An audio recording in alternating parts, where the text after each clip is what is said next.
మన దగ్గర ప్లాట్ కొన్న వాళ్ళందరూ మన కాటేజెస్ లో సకుటుంబంగా బస్ చేయవచ్చు. తెలుసు కదా, మన దగ్గర మద్యపానం ధూమపానం నిషేధం. డబుల్ బెనిఫిట్ ఆఫర్ తో సిర్లసీమ 2 2024 ఎన్నికలకు రణక్షేత్రానికి అన్ని రాజకీయ పార్టీలు సిద్ధమైపోయాయి. ఒకవైపు పొత్తులు, మరోవైపు నేను ఒక్కడనే మేము సిద్ధంగా ఉన్నాం మేమంతా అని ఈ రోజు రాష్ట్ర వ్యాప్తంగా కూడా బస్సు యాత్రలు చేపడుతున్నారు. మరోవైపు ప్రజాగలం పేరుతో చంద్రబాబు నాయుడు కూడా ప్రతి నియోజకవర్గంలో తిరుగుతున్నారు, మీటింగ్లు పెట్టేటువంటి పరిస్థితి ఉంది. ఈరోజు ఎమ్గనూరు నియోజకవర్గంలో జరిగేటువంటి సభ ఎలా నిర్వహించబోతున్నారు, ఎంతమందికి ఇక్కడ ప్రజలు రాబోతున్నారు అనే అంశం మీద మనతో మాట్లాడడానికి ఎమ్గనూరు నియోజకవర్గ టీడీపీ ఎమ్మెల్యే అభ్యర్థి జయనాగేశ్వరి ఉన్నారు. సార్ చెప్పండి, ఈరోజు ఈ ప్రజాగలం సభ ఏర్పాట్లు ఎట్లా ఉన్నాయి, చంద్రబాబు నాయుడు ఏ టైంలో వస్తున్నారు? ఇప్పుడు ఇంకొక గంట సమయంలో, అర్ధగంట సమయంలో చంద్రబాబు నాయుడు గారు ఇక్కడ కాలు పెట్టబోతున్నారండి ఎమ్మెనూరు గడ్డ మీద. ముఖ్యంగా ఏదైతే ప్రజాగళం ఈరోజు ప్రజల గొంతుకును నొక్కినటువంటి జగన్మోహన్ రెడ్డి ప్రభుత్వానికి వ్యతిరేకంగా గళం వినిపించేటువంటి కార్యక్రమం. ఈరోజు చంద్రబాబు గారు ఎన్నికల కురుక్షేత్రంలో నిలబడేటువంటి అభ్యర్థులందరినీ కూడా బలపరచడానికి ప్రతి నియోజకవర్గాన్ని కార్యక్రమాన్ని పెట్టుకొని వస్తున్నారు. రానున్న రోజుల్లో చేయాల్సిన హామీలు, ఏదైతే జగన్మోహన్ రెడ్డి చేసిన వైఫల్యాలన్నీ చెప్పుకుంటూ ప్రజల దగ్గరకు రావడం జరుగుతుంది. అదేవిధంగా మమ్మల్ని అందరినీ అభ్యర్థులను కూడా ఆశీర్వదించాలనే ఉద్దేశంతో ఈ కార్యక్రమాన్ని పెట్టుకొని వస్తున్నాడు. ఎమ్మెగనూరు చూస్తున్నారు మీరు, ఈరోజు పండుగ వాతావరణం, పసుపుమయమైపోయి పండుగ వాతావరణంలో మా అధినాయకుడు కాలు మోపినప్పుడు, ఎప్పుడు మోపినా కూడా, ఏ సమయంలో మోపినా కూడా, సాయంత్రం కావచ్చు, ఉదయం కావచ్చు, మిట్ట మధ్యాహ్నం కావచ్చు, రాష్ట్రంలో ఎక్కడ చూసినా మీకు జన సముద్రాలు, జన సునామీలు. ఈరోజు నిన్న లేక మొన్న ఇక్కడ మేము సిద్ధమనే సభ జగన్మోహన్ రెడ్డి చేశారు. ఎన్ని నియోజకవర్గాల ప్రజల్ని పిలిపించారు? అసలు ఏ రకంగా అంటే ఒక నియోజకవర్గంలో ఆఖరికి ఒక పార్లమెంటు దాటి, ఇంకొక పార్లమెంటు కూడా దాటి, ఒక జిల్లా కూడా దాటి, పలు జిల్లాల నుంచి, నియోజకవర్గాల నుంచి ప్రజల్ని పిలిపించి ఆ డ్రోన్ కెమెరాల్లో అద్భుతమైనటువంటి జనసందోహం అని చెప్తూ ఈరోజు ఒక తప్పుడు ప్రచారాన్ని చూపించేటువంటి పరిస్థితి. ఈరోజు ఎమ్మెగనూరు నియోజకవర్గం ఒక్కటే కార్యక్రమం చేస్తున్నాం. ఎక్కడికి పోయినా ఈ స్థానికంగా ఉండే మా పార్టీ, తెలుగుదేశం పార్టీ అభ్యర్థులు కానీ ఎక్కడ నియోజకవర్గాలు తప్ప ఎక్కడ కూడా మీకు ఆ నియోజకవర్గం ఈ నియోజకవర్గం ప్రజల్ని తెచ్చి మభ్యపెట్టేటువంటి కార్యక్రమాలు చేయలేదు. జగన్మోహన్ రెడ్డి పని అయిపోయింది. చెప్పిన హామీలన్నీ అమలు చేయలేక విఫలమయ్యాడు. ఆ అబద్ధాలు నిన్న లేక మొన్న కూడా కొనసాగాయి. మీకు తెలుస్తుంటే ఇక్కడ వచ్చిన అభ్యర్థి గురించి, వైసీపీ అభ్యర్థుల గురించి, నా గురించి ఆయన చెప్పడం ఏంటంటే, నా సొంత చెల్లెళ్ళు నాకు ఓటు వేయొద్దంటారు, వారి వెనకలు ఎవరో ఉన్నారంటారు. కోడికత్తి డ్రామా ఎవరు చేశారో తెలియదా ప్రజలకు? ఈరోజు బాబాయ్ మర్డర్ ఎవరు చేశారో రాష్ట్ర ప్రజలకు తెలియదా? సొంత చెల్లెళ్ళు మీకు ఓటు వేయొద్దంటా అంటే వాళ్ళ వెనకలు ఎవరో ఉన్నారంటారు. ఆఖరికి వారి దగ్గర నుంచి అభ్యర్థుల వరకు అందరూ పేదవారేనంట.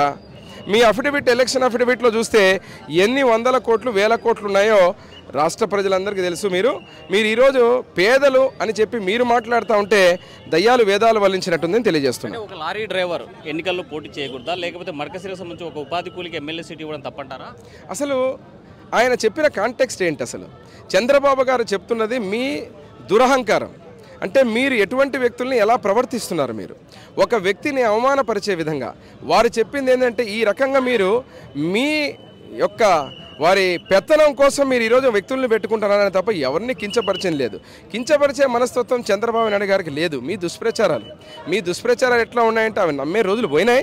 మీరు ఎన్ని టక్కు టమారీ విద్యలు చేసినా, ఎన్ని రకాలుగా డ్రామా మాటలు మాట్లాడినా రాష్ట్ర ప్రజలు వినడానికి సిద్ధంగా లేరు. చాలు మొర్రో అంటున్నారు. జగన్మోహన్ రెడ్డి గారి పరిపాలన పన్నుల మోతతో, ఒక పక్క పన్నుల వాతలతో రాష్ట్ర ప్రజలందరికీ వాచిపోయింది. ఇప్పటికే రానున్న ఎన్నికల కురుక్షేత్రంలో ఈ రాష్ట్రాన్ని కాపాడే దమ్ము కూటమి అభ్యర్థుల మమ్మల్ని, అదేవిధంగా చంద్రబాబు నాయుడు గారు అయితేనే ఈ రాష్ట్రానికి మళ్ళీ దిక్కనే విధంగా ప్రతి ఒక్కరికి సైకిల్ గుర్తుకు ఓటు వేసి కూటమి అభ్యర్థులకు, ఎక్కడైతే మా కూటమిలో ఉన్నటువంటి వారందరికీ కూడా ఈరోజు ఆ కార్యక్రమాల ద్వారా సైకిల్కి ఓటేసి గెలిపిస్తారని తెలియజేస్తున్నాం. మొన్ననే సిద్ధం సభ జరిగింది. ఆ తర్వాత మీరు శుద్ధి చేయడం ఉద్దేశం ఏంటి? శుద్ధి చేయాల్సిన పరిస్థితి. పద్మశ్రీ మాచాని సోమప్ప గారు ఇచ్చినటువంటి ఒక గొప్ప భూమి అది. ఎందుకంటే ఆ భూమి మాకు అత్యంత కీలకమైనటువంటి సెంటర్ పాయింట్లో ఉన్నటువంటి ఆ ల్యాండ్. అక్కడ ఒక మహోన్నతమైనటువంటి ఆశయంతో ఎమ్మెగనూరు ప్రజల కోసం ఇచ్చిన భూమిలో అక్కడ మీరు వచ్చి అపవిత్రమైన కార్యక్రమాలు, అబద్ధాలు చెప్పిపోతూ ఉంటే మరి శుద్ధి చేయక ఏం చేయాలి? మేమింగా ఇప్పటికి రెండోసారి నేను శుద్ధి చేస్తున్నా. పసుపు జలాలతోటి, పసుపు ఏదైతే నీళ్లతోటి పవిత్రం చేసి మీరు చెప్పిన ప్రతి అబద్ధం కూడా ఈరోజు శుద్ధి కావాలని శుద్ధి చేశాం. ప్రతిదీ అబద్ధమే. ప్రాజెక్టుల గురించి మాట్లాడింది అబద్ధమే, ఇచ్చిన నిధుల గురించి మాట్లాడింది అబద్ధమే, ఇచ్చినటువంటి పథకాల గురించి మాట్లాడింది అబద్ధమే, ఆఖరికి మీ క్యాండిడేట్ల గురించి మాట్లాడింది అబద్ధమే. ఇన్ని అబద్ధాలు మాట్లాడిన తర్వాత శుద్ధి చేయక ఏం చేయమంటారు? మరి అపవిత్రమైన ఆ భూమిని పవిత్రం చేయాల్సిన పరిస్థితులు చేయాల్సి వచ్చింది. అంటే మరోవైపు పెత్తందారులకి తర్వాత పేదలకు జరిగేటువంటి యుద్ధం అంటున్నారు. దీన్ని ఎట్లా చూడాలి? అదే పెద్ద కామెడీ, అదే పెద్ద హాస్యాస్పదమైన విషయం. ఎట్లా ఉందంటే ఒక పక్క అత్యంత ధనికమైనటువంటి ముఖ్యమంత్రి రాష్ట్రంలో దేశంలోనే జగన్మోహన్ రెడ్డి గారు, ఆయన పేదల గురించి మాట్లాడితే మళ్ళీ దయ్యాల వేదాలు వల్లించినట్టే. ఈ రకంగా అన్ని పనికి మాటలు అబద్ధాలు మాట్లాడుతూ ప్రజల్ని మభ్యపెట్టాలని చూస్తున్నారు. పేదలకంట అన్నా క్యాంటీన్ 5 రూపాయలకు భోజనం పెట్టేటువంటి ఆ అన్నా క్యాంటీన్ని నోటికాడ కూడిని తీసిన మీరు పేదల గురించి మాట్లాడుతున్నారంటే దయ్యాలు వేదాలు వల్లించినట్టు తెలియజేస్తున్నారు. ఈ రోజు ప్రజాగలం ద్వారా ఈ నియోజకవర్గ ప్రజలకు మీరు ఏం చెప్పాలి? ప్రజాగలం ద్వారా ఒకటే, ఏ ప్రాజెక్టులైతే, ఏ పథకాలైతే, ఏ బడుగు బలహీన వర్గాలకు, ఎస్సీ ఎస్టీ మైనారిటీలకు ఇచ్చిన సంక్షేమ పథకాలన్నీ వైసీపీ ప్రభుత్వం వచ్చి ఆపిందో వాటన్నిటిని మళ్ళీ చంద్రబాబు గారు రేపు ముఖ్యమంత్రి అయిన తర్వాత, మన ప్రభుత్వం వచ్చిన తర్వాత, మేము గెలిచిన తర్వాత ప్రతి ఒక్క కార్యక్రమాన్ని మళ్ళీ మొదటి నుంచి ముందుకు తీసుకెళ్తాం. ప్రతి ఒక్క అభివృద్ధిని, సంక్షేమాన్ని 2 కళ్ళగా ముందుకు తీసుకుపోతాం. మళ్ళీ సువర్ణయుగం ఏదైతే గతంలో ఉన్నటువంటి ఒక స్వర్ణయుగాన్ని చంద్రబాబు గారి ఆధ్వర్యంలో తీసుకొస్తామని ఎమ్మిగనూరు నియోజక ప్రజలందరికీ తెలియజేస్తాం. ప్రజాగలం ద్వారా ప్రజల్లోకి వెళ్తాము. వచ్చేటువంటి ఎన్నికల్లో విజయం సాధిస్తాం. తప్పనిసరిగా ఈ నియోజకవర్గంలో జరిగినటువంటి గత 5 ఏళ్లుగా జరిగినటువంటి అభివృద్ధి జరగలేదు. ఇక్కడ ఉన్నటువంటి ప్రజలు ఇబ్బందులు పడ్డారు. దీని మీద ప్రజలకు తీసుకెళ్తాం. వచ్చే ఎన్నికల్లో విజయం సాధిస్తామంటున్నారు జయనాష్ రెడ్డి. వీడియో జర్నలిస్ట్ చంద్రశేఖర్తో హుసేన్, RTV కర్నూలు. మరిన్ని వీడియోస్ కోసం ఛానల్ ని సబ్స్క్రైబ్ చేయండి. లేటెస్ట్ అప్డేట్స్ కోసం వాట్సాప్ ఛానల్ ని ఫాలో చేయండి. అండ్ లింక్ డిస్క్రిప్షన్ లో ఉంది.